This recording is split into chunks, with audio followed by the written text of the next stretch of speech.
Saudara perlu mengerti bahwa pelayanan dan pekerjaan yang Tuhan percayakan kepada kita seharusnya bukan sprint, juga bukan lari maraton, tapi seharusnya menjadi lari estafet.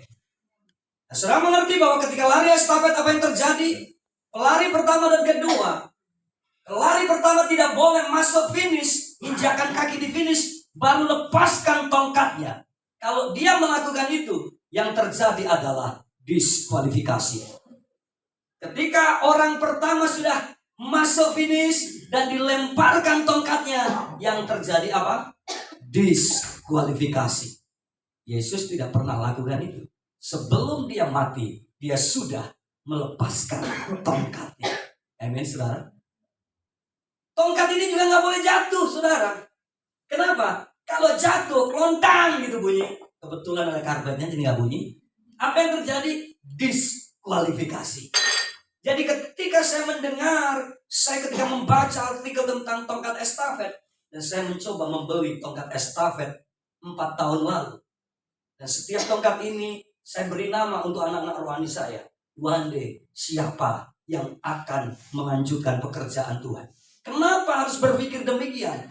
Saya mau beritahu kebenarannya. Satu, karena kita tidak selamanya hidup. Amin. Yang kedua, kesehatan kita tidak selamanya hebat seperti 20 tahun lalu, 30 tahun lalu. Amin, Bapak-bapak. Saya mulai dengan satu ayat. Pengkhotbah pasal 1 ayat yang keempat. Yuk kita baca ayat yang ke atas, terjemahan ayatnya. 1, 2, 3. Satu generasi pergi dan generasi lain datang, tetapi bumi tetap selama-lamanya. One generation apa? Pass away and luar biasa kebenaran ini, saudara. Jadi kebenarannya saudara perlu mengerti sebagai pemimpin rohani, kita tidak akan selamanya tinggal di bumi. Kita tidak selamanya akan menjadi pemimpin. Oleh sebab itu, yang harus kita kerjakan, prepare. Katakan prepare. Mempersiapkan orang-orang di bawah kita. Mempersiapkan pemimpin-pemimpin kita. Bukan cuma mempersiapkan jemaat, Bapak Ibu. Mempersiapkan siapa? Our leader.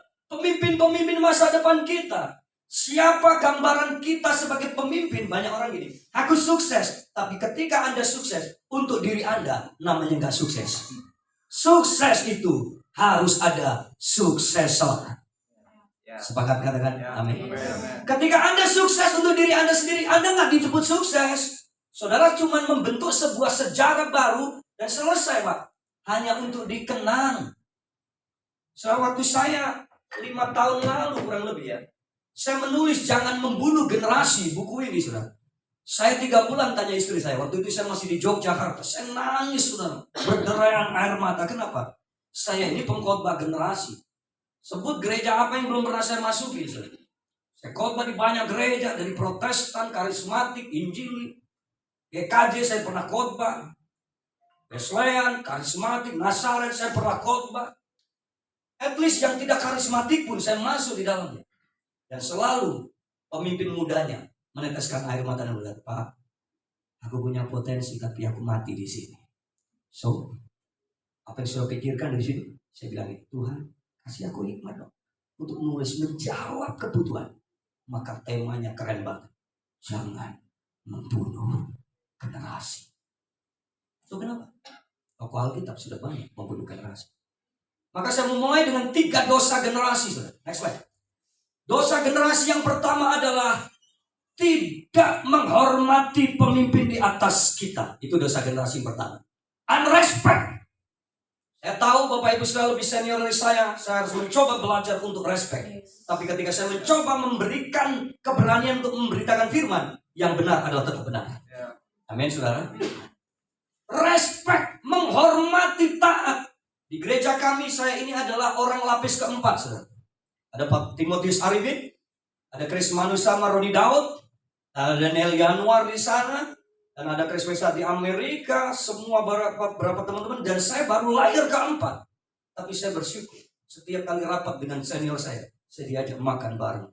Saya dipercaya khotbah di gereja pusat. Kenapa, saudara? Saya belajar taruh penghormatan. Dosa yang kedua adalah kita tidak melayani generasi di dalam kita. Generasi kita nggak layani dengan maksimal. Dosa yang pertama, kita tidak menghormati generasi di atas. Yang kedua, dosanya adalah kita tidak melayani generasi kita. Dosa yang ketiga, kita tidak mempersiapkan generasi di bawah kita. Kenapa? Karena kita menjadi pemimpin yang nyaman dan aman dengan diri kita. Kita I don't care. Kita tidak mau belajar lagi. Generasi Z itu harus apa sih kebutuhannya? Kalau memang kita nggak mampu, kita punya satu yang namanya bridge generation. Jembatan generasi. Saya tahu umur beberapa dari Bapak Isra 70 tahun. Mungkin sudah tidak bisa menjangkau anak-anak remaja. Anda butuh jembatan generasi. Siapa dia? Youth pastor ada. Pemimpin generasi ada. Karena itu dua hal saja saya sampaikan di 30 menit ini. Yang pertama, apa yang saudara harus lakukan? Jadilah pemimpin yang aman. Ngomong ya sama-sama. Jadilah pemimpin yang aman. Ini menarik sekali saudara. Saul, Hizkia, Herodes adalah contoh-contoh Alkitab yang tidak aman. Ya, seberapa sering kalau di kota tertentu ada gereja baru, ada enggak pendeta yang tidak aman? Kira-kira. Ya kan? Ada enggak yang tidak aman? Di sini enggak ada, amin ya. Saya khotbah di Klaten, khotbah di Solo, ada yang banyak yang tidak aman. Kalau di Magelang aman-aman saja. Yesaya pasal 39 ayat 8, bahasa Indonesia masa kini. PowerPoint saya agak kacau ya, beda server tadi. Raja Hizkia, ya kan, menjawab, baik juga pesan Tuhan yang kusampaikan kepadaku. Ia menjawab begitu karena berpikir, asal kerajaanku aman dan damai selama aku hidup. Hizkia adalah contoh raja yang tidak aman. Doanya cuma begini, ada damai selama aku mimpin. Dia I don't care dengan generasi di belakangnya. Yang penting waktu aku mimpin, everything is okay. Semua baik-baik saja. Dia nggak pedulikan. Yang ke belakang itu dia nggak peduli. Dan apa yang terjadi? Kalau saudara membaca kisah Hizkia, kerajaannya pecah setelah itu. Pemimpin yang unsecure itu akan membuat sebuah persoalan besar. Saya menggambarkan pemimpin yang unsecure, yang tidak aman itu adalah pemimpin ketika orang di bawahnya punya potensi, yang dilakukan adalah menekan dia terus. Semakin kamu menekan, semakin Anda menekan, saya beritahu kabar buruknya, semakin Anda juga masuk yang namanya lubang ke bawah. Karena waktu saudara menekan, saudara juga akan turun ke bawah. Waktu saudara menekan, saudara juga akan turun ke bawah. Waktu pemimpin atau orang-orang di bawah Anda yang Anda pimpin punya potensi hebat dan punya potensi yang luar biasa, saudara angkat dia, semakin saudara angkat, semakin saudara juga terangkat. Yang nggak mudeng katakan amin dulu. Amin. Ini kebenarannya saudara. Maka saya nggak takut. Anak-anak saya 23 tahun sudah khotbah di mimbar ini saudara. Sudah menggantikan saya. Ada orang pendeta berkata, murahan khotbah, murahan mimbar. Saya bilang gini, saya yang tahu mimbar saya. Saya yang tahu hidup mereka. Kapan lagi saudara? Nunggu tua? Nunggu umur 70 baru dikasih kesempatan? Sorry. Tidak bisa. Kita punya prinsip yang berbeda. Tapi kebenaran mengajarkan begini. Waktu saudara tekan dia, saudara makin ke bawah. Waktu saudara angkat dia, saudara makin terangkat. Ini loh saudara. Maka pemimpin harus punya 4 fungsi F yang namanya, pertama saya tulis dalam buku ini. F yang pertama, pemimpin harus jadi figur. Katakan figur. Bahasa Inggrisnya display. Bahasa Yunani pakai kata tupos. Tupos itu sesuatu yang kelihatan. Kalau saudara punya toko, displaynya akan kelihatan nggak di belakang Pak Andreas ya? Namanya display. Barang yang di display pasti bagus. Slide berikutnya Kak. Jadi figur, katakan figur. Pemimpin itu harus berani gini, follow me. Saya ketemu beberapa pemimpin ngomongnya gini, jangan lihat saya banyak dosanya. Lihat Tuhan. Iya caranya, jemaat lihat Tuhan. Lewat hidup para pemimpin. Amin. Gimana caranya orang lihat Tuhan? Lewat tingkah laku para pemimpin. Karena Paulus dan Yesus ngomong ini, follow me, ikutlah aku, teladanilah aku. Hari ini kita ketemu, saya pemimpin yang terbatas. Jangan lihat, jangan lihat Pak, saya pendeta. Lihat Tuhan, Om banyak dosa. Kalau Om banyak dosa, sebagai orang yang di bawahnya ngomong gini, Om harus bertobat. Loh iya toh, iya ngomong gitu toh sekarang. Namanya banyak dosa, bertobat, rest dulu, sabatikal istilahnya gitu kan. Gak usah pelayanan dulu, menyembuhkan diri. Figur yang kedua namanya father, katakan father. Hari ini kita punya krisis namanya krisis bapak dalam gereja. Yang ada adalah cuma krisis. Kita ketemu yang namanya bosi. Saya ketemu hamba Tuhan manggil stafnya, kayak manggil manuk sudah. Keploi, kayak manggil doro. Kita kehilangan figur bapak. Saudara harus menghadirkan diri Anda sebagai bapak buat orang-orang di bawah saudara. Friend, jadiin teman saudara. Kita friend ya, dunia mengajarkan gitu. Kita berteman. Dan yang paling tidak kalah pentingnya adalah kita menjadi apa? Fasilitator. Nanti saya fasilitator, saya akan bahas di poin kedua. Waktu Daud mau mati, apa yang dilakukan. Slide berikutnya, yuk baca. Pemimpin yang aman adalah pemimpin yang mempercayakan. Aman. Saya lihat wajah-wajah saudara aman dan amin. Amin. Amin. Jadi yang pertama Bapak Ibu, jadilah pemimpin yang aman. Katakan saya aman. Dengar, benar aman kalau ada orang yang lebih baik di bawah saudara, yang pendidikannya lebih tinggi, yang pemahamannya teologi lebih keren dari Anda sebagai pemimpin, aman? Aman. Puji Tuhan, beberapa enggak menjawab. Aman saudara, kalau orang aman itu santai aja, gitu kan? Pelayanan itu antai gitu loh. Itu aman saudara. Saya aman, jadi santai saudara. Kenapa? Orang aman itu umur panjang, awet enom wajahnya. Amin. Aman saudara. Orang gak aman, jadi pendeta puluhan tahun, duh wajahnya kasihan, melas, gak bisa senyum, sano saudara. Yang kedua saudara, yang terakhir, katakan yang terakhir. Ya enak ya, kalau khotbah yang terakhir itu menghibur jemaat dan menghibur hamba Tuhan. Bareng ini selesai saudara. Yang kedua, jadilah pemimpin yang mempersiapkan. Katakan mempersiapkan. Saudara lihat, Yohanes Pembaptis mempersiapkan jalan buat Tuhan. Tuhan Yesus mempersiapkan murid-murid. Rasul Paulus mempersiapkan anak-anak rohaninya. Saya satu kali ketemu hamba Tuhan, umurnya sudah 80 tahun sekian. Kalau khotbah diulang-ulang sampai jemaatnya bilang, tante ini sudah pikun kayaknya. Satu kali saya ini kan pendeta yang agak iseng loh. Saya ini pendeta yang agak iseng kalau tanya, tante, ini maaf ya tante ya, nek tante meninggal, siapa sing neruski? Anda tahu jawabannya? Nyong, ini gereja-gereja Tuhan. Biar Tuhan yang urus.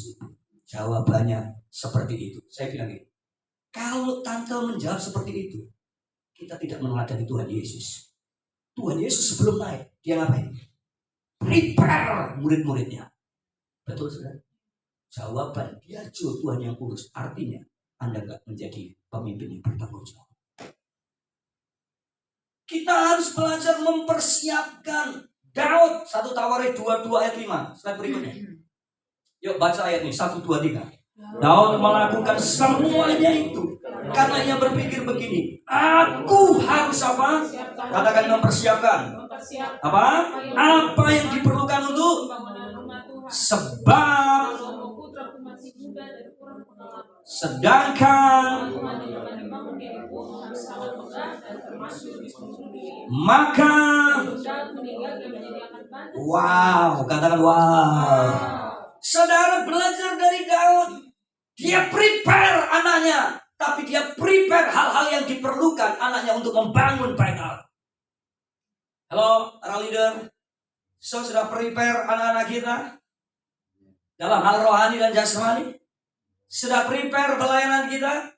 Atau biarlah Tuhan yang urus? Saudara, Daud mengajarkan karena dia tidak boleh membangun Dia begini, tak lengkapi, tak siap no.